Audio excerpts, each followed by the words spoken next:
Hi friends, welcome to share and life. இன்றைக்கி நம்ம சேனலில் மசாலா பாஸ்தா எப்படி பண்ணுறதுன்னு பார்க்கலாம்.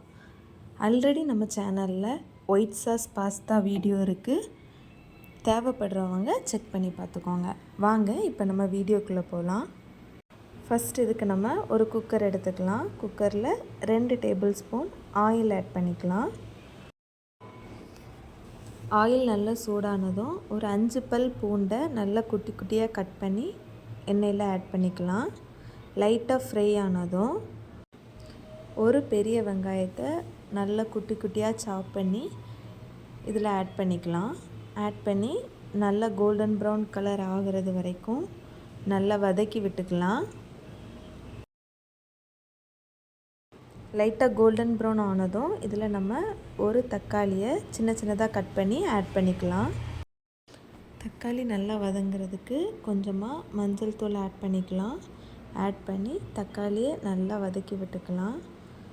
தக்காளி நல்லா வதங்கினதும் ரிமைனிங் இருக்கிற மசாலா எல்லாம் நம்ம ஆட் பண்ணிக்கலாம். தக்காளி நல்லா வதங்கினதும் இதில் கொஞ்சமாக இஞ்சி பூண்டை நல்லா தட்டி சேர்த்துக்கோங்க. இது கூடவே 1 ஸ்பூன் தனியாத்தூள், 1 ஸ்பூன் வத்தல் தூள், 1/2 ஸ்பூன் கரம் மசாலா, 1/2 ஸ்பூன் சீரகப்பொடி,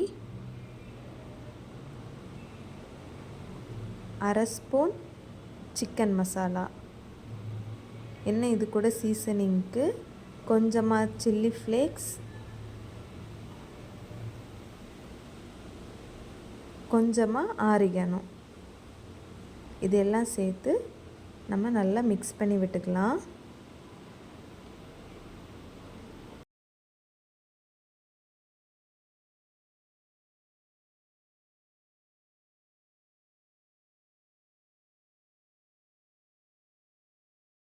மசாலா நல்லா மிக்ஸ் ஆனதும் இதில் நம்ம எடுத்து வச்சுருக்க பாஸ்தாவை ஆட் பண்ணிக்கலாம். நான் இன்றைக்கி 1 கப் பாஸ்தா எடுத்திருக்கேன். 1 கப் பாஸ்தாவுக்கு 1 வெங்காயம் 1 தக்காளி கரெக்டாக இருக்கும். ஃபஸ்ட்டு இந்த பாஸ்தாவை நல்லா நம்ம மசாலா கூட மிக்ஸ் பண்ணிக்கலாம். மசாலா எல்லாம் நல்லா ஒன்று சேர பாஸ்தாவை மிக்ஸ் பண்ணிவிட்டு இதில் நம்ம தண்ணி ஆட் பண்ணிக்கலாம். 1 கப் பாஸ்தாவுக்கு 1 கப் தண்ணி கரெக்டாக இருக்கும். எந்த கப்பில் நம்ம பாஸ்தா எடுக்கிறோமோ அதே கப்பில் 1 கப் தண்ணி நம்ம ஆட் பண்ணிக்கலாம். தண்ணி ஆட் பண்ணதுக்கப்புறமா இந்த பாஸ்தாவுக்கு தேவையான உப்பு ஆட் பண்ணிக்கலாம். உப்பு ஆட் பண்ணி நல்லா மிக்ஸ் பண்ணி விட்டுக்கோங்க. மிக்ஸ் பண்ணி விட்டுட்டு உப்பு செக் பண்ணிக்கோங்க. இன்னும் உங்களுக்கு உப்பு தேவைப்பட்டால் இன்னும் ஆட் பண்ணிக்கலாம். இப்போ உப்பு கரெக்டாக இருக்குது. இப்போ ஃபைனலாக இதில் நம்ம மல்லி இலையை கட் பண்ணி ஆட் பண்ணிக்கலாம். ஆட் பண்ணி நம்ம குக்கரை லிட் போட்டு க்ளோஸ் பண்ணிடலாம். மீடியம் ஃப்ளேமில் 2 விசிலுக்கு அப்படியே விட்டுருங்க.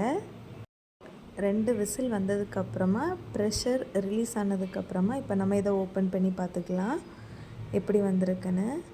பாருங்கள், நல்லா அழகாக பாஸ்தா நமக்கு குக் ஆகிடுச்சு. இப்போது இதை நம்ம ஒரு பிளேட்டில் எடுத்து சர்வ் பண்ணிக்கலாம். ரொம்ப ஈஸியாக குக்கரில் நமக்கு மசாலா பாஸ்தா ரெடி ஆகிடுச்சு. நீங்களும் இதை வீட்டில் ட்ரை பண்ணி பார்த்துட்டு எப்படி வந்துச்சுன்னு கமெண்ட் பண்ணுங்கள். இதே மாதிரி வீடியோ இன்னும் அப்டேட் பண்ணணுன்னா லைக் பண்ணுங்கள், ஷேர் பண்ணுங்கள், சப்ஸ்கிரைப் பண்ணுங்கள். தேங்க்ஸ் ஃபார் வாட்சிங்.